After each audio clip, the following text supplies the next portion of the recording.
So ಇವತ್ತು ತಾವು ತಿಳಿಸಲು, ಪ್ರೇರೇಪಿಸಲು ಮತ್ತು ತೊಡಗಿಸಿಕೊಳ್ಳಲು ವಿನ್ಯಾಸಗೊಳಿಸಲಾದ ಈ ಚಟುವಟಿಕೆಗಳ ನಂಬಲಾಗದ ಶ್ರೇಣಿಯನ್ನು ಹೊಂದಿದ್ದೇವೆ.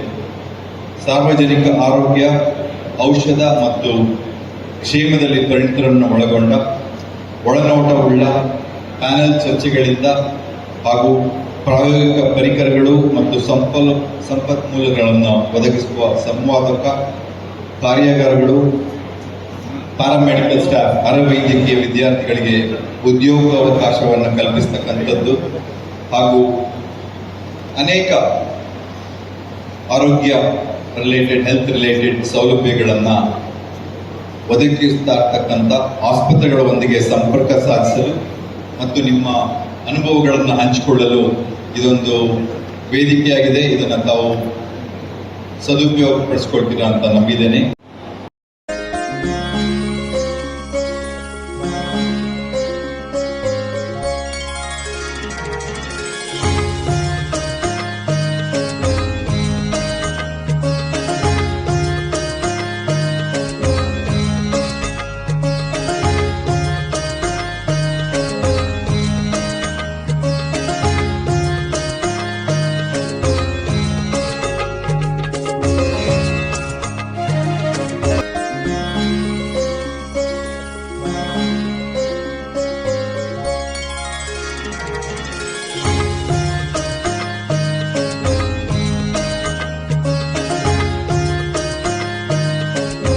ಫೌಂಡೇಶನ್ ಶುರುವಾಗಿ 5 ವರ್ಷ ಆಯಿತು. ಪ್ರತಿ ಫೌಂಡೇಶನ್ ಇಂದ ನಾವು 5 ವರ್ಷಗಳಿಂದ we take care of end to end needs of cancer patients.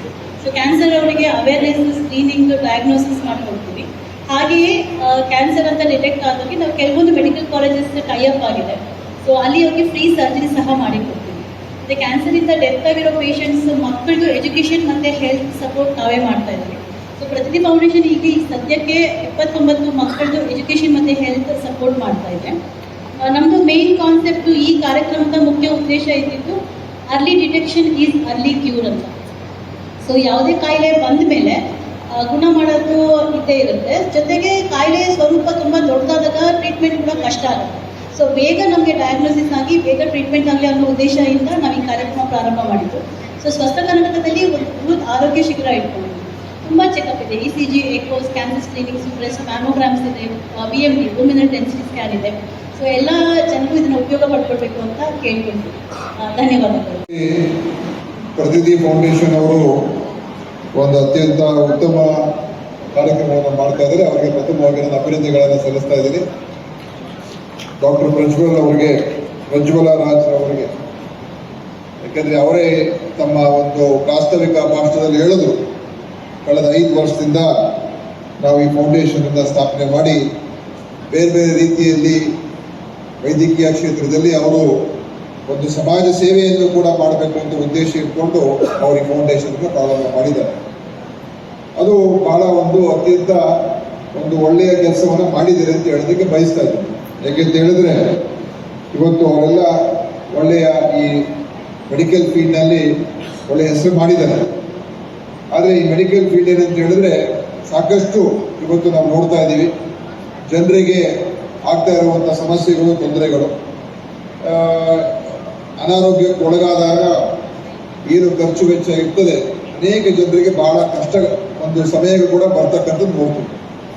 ಆದ್ದರಿಂದ ಯಾರು ಇದೇ ಕ್ಷೇತ್ರದಲ್ಲಿದ್ದಾರೆ ಅವರು ನಾವು ಕೇವಲ ನಮ್ಮ ಒಂದು ಸ್ವಂತ ಬೆಳವಣಿಗೆ ಒಂದೇ ಮುಖ್ಯ ಅಲ್ಲ, ನಮ್ಮ ಸಂಪಾದನೆ ಅಥವಾ ನಮ್ಮ ಒಂದು ಏನು ವೃತ್ತಿ ಬೆಳವಣಿಗೆ ಏನಿದೆ, ಪ್ರೊಫೆಷನಲ್ ಗ್ರೋತ್ ಏನಿದೆ, ಅದು ಒಂದೇ ಮುಖ್ಯ ಅಲ್ಲ. ನಾವು ಇನ್ನೂ ನಮ್ಮ ಕಡೆಯಿಂದ ಏನಾದರೂ ಒಂದು ಜನರಿಗೆ ಯಾರು ಕಷ್ಟದಲ್ಲಿದ್ದಾರೆ, ಯಾಕಂದರೆ ಅವ್ರು ದಿವಸ ನೋಡ್ತಾ ಇರ್ತಾರೆ ಡಾಕ್ಟರ್ಗಳು, ಆಸ್ಪತ್ರೆಗಳಲ್ಲಿ ಅವರು ದಿವಸ ಅನೇಕ ಎಲ್ಲ ರೀತಿಯ ಜನ ಬರ್ತಾರೆ. ಅದರಲ್ಲಿ ಶ್ರೀಮಂತರು, ಬಡವರು, ಮಧ್ಯಮ ವರ್ಗ, ಎಲ್ಲ ರೀತಿಯ ವರ್ಗದ ಜನ ಬರ್ತಾರೆ. ಸೊ ಅವರಿಗೆ ಜನರ ಕಷ್ಟ ಸುಖ ನೋಡ್ತಾ ಇರ್ತಾರೆ. ಪಾಪ ಎಷ್ಟೋ ಜನರಿಗೆ ಇದನ್ನು ಕಟ್ಟಕ್ಕೆ ಆಗೋದಿಲ್ಲ. ಅವರು ಏನಿರುವಂಥ ಬಿಲ್ಗಳೇನಿರ್ತದೆ, ಫೀಸ್ ಏನಿರ್ತದೆ ಕಟ್ಟಕ್ಕೆ ಆಗೋದಿಲ್ಲ.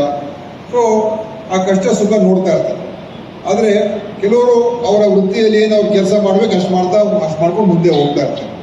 ಆದರೆ ಕೆಲವರಿಗೆ ಇಲ್ಲಪ್ಪ, ನಾವು ಏನಾದರೂ ಇಂಥವ್ರಿಗೆ ಸ್ಪಂದಿಸಬೇಕು ಅಂತ ಉದ್ದೇಶ ಆ ಯೋಚನೆ ಬರತಕ್ಕಂಥದ್ದು ಏನಿದೆ ಅದು ನಾನು ಇವತ್ತಿನ ದಿವಸ ಅದೇ ಪ್ರತಿನಿಧಿ ಫೌಂಡೇಶನ್ಗೆ ಒಂದು ಮೂಲ ಒಂದು ಪ್ರಾರಂಭ ಅಂತ ನಾನು ಹೇಳಕ್ ಬಯಸ್ತೀನಿ. ನೀವು ಏನು ಜನರ ಕಷ್ಟ ನೋಡ್ತಾ ಇದ್ರಿ, ನಮ್ಮ ಕಡೆಯಿಂದ ಏನಾದರೂ ಮಾಡಿ ಅವ್ರು ಸಹಾಯ ಮಾಡೋಣ ಅಂತೇಳಿ ಎಲ್ಲ ಡಾಕ್ಟರ್ಗಳೇ, ಬೇರೆ ಯಾರೂ ಇಲ್ಲ ಆ ಫೌಂಡೇಶನಲ್ಲಿ, ಎಲ್ಲ ಡಾಕ್ಟರ್ಗಳೆಲ್ಲ ಸೇರಿಕೊಂಡು ಅವರೇ ಸ್ವಲ್ಪ ಎಲ್ಲ ಕಾಂಟ್ರಿಬ್ಯೂಟ್ ಮಾಡಿಕೊಂಡು ಅವರು ಇಷ್ಟು ದಿವಸ 5 ವರ್ಷ ಮಾಡ್ಕೊಂಡು ಬಂದಿದ್ದಾರೆ.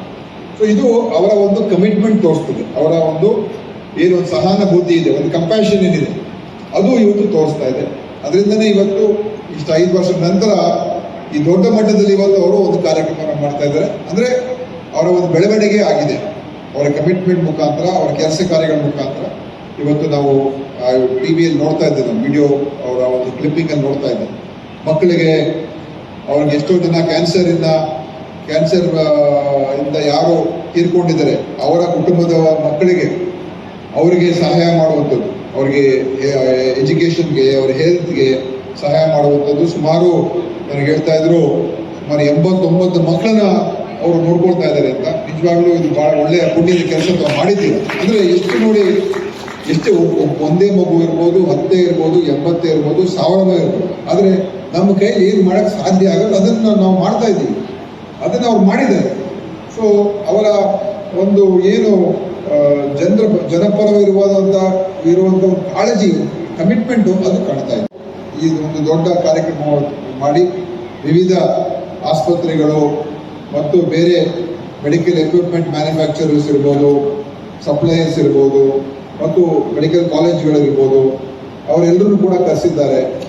ಒಬ್ರಿಗೊಬ್ರು ಪರಿಚಯ ಆಗ್ತದೆ, ಮಾಹಿತಿಯನ್ನು ಅವರೊಬ್ರಿಗೊಬ್ರು ಪರಸ್ಪರ ಶೇರ್ ಮಾಡ್ಕೊಳ್ತಾರೆ. ಬೇರೆ ಗ್ರಾಹಕರು ಕೂಡ ಮತ್ತು ಈ ಫೀಲ್ಡಲ್ಲಿ ಇರುವಂಥ ಜನರು ಕೂಡ ಬಂದು ಸ್ಟಾಲ್ಗಳಲ್ಲಿ ನೋಡಿದಾಗ ಅನೇಕ ಮಾಹಿತಿಗಳು ಗೊತ್ತಾಗ್ತದೆ ಅವ್ರಿಗೆ.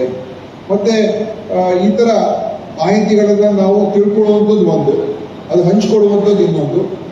ಅದರ ಮುಖಾಂತರ ನಮಗೆ ಮುಂದೆ ತೀರ್ಮಾನ ತಗೊಳ್ಳೋದಕ್ಕೆ ನಮ್ಗೆ ಅನುಕೂಲ. Because medical field is rapidly evolving field. Every day there is some new discovery, new invention, new method of treatment, and what we thought was a good way of treating people, then that becomes not a very good way of treating. Now they will say some theories will be debunked, some new methods will be evolved. Either every day there is a growing, there is growth, there is scope for learning, and there is a growth of knowledge.